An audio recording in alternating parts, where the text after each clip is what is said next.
niya ako sa Mayara, sa Mustafa Farm, organic and strawberry farm.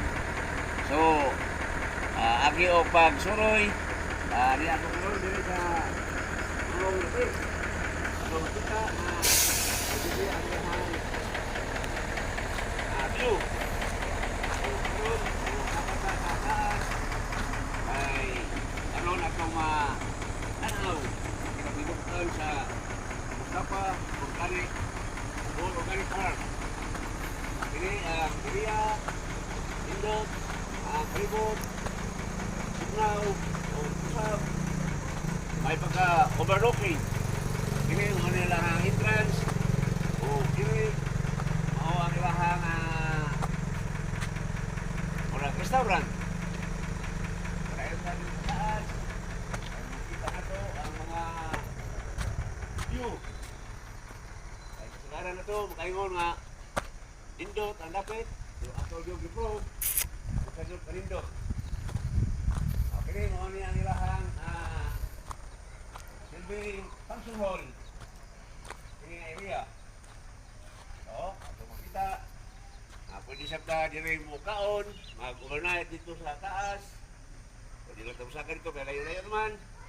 Kung karoon diri ka sa ilahang kaligayahan o audition, mga kini ang ilahang mga garden, ato makita, kung sa ang ilahang mga kanom, diri na kita. O, ang entrance ang ibo sa ilahang murag paraiso, makikita sa mga kalaman. Karoon, harita sa ilahang mga siblings, sa ilahang mga tanong. O, nakita na to. Kini mga siblings sire, mga po nila itong tanong dito sa area nga angay na itong matanaman. Kini mga siblings nga dapit. Kung ay mga tanong, o padayon ka diri sa unahan, sa ilawang dyan sa ilahang mga tanong. O, ato makita nga nindot, ang palibot, bugnaw ang hangin.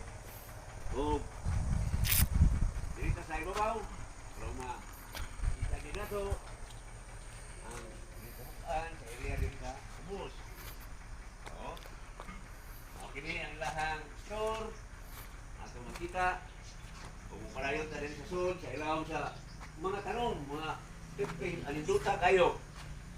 Ay mga buwag na namang babit. O, ato sa makita, mga nagkaklase mga buwag. Marayon ka nila karon malinaw di pa. O, niya mga buwag. Balik lang ang Nga, namang babit.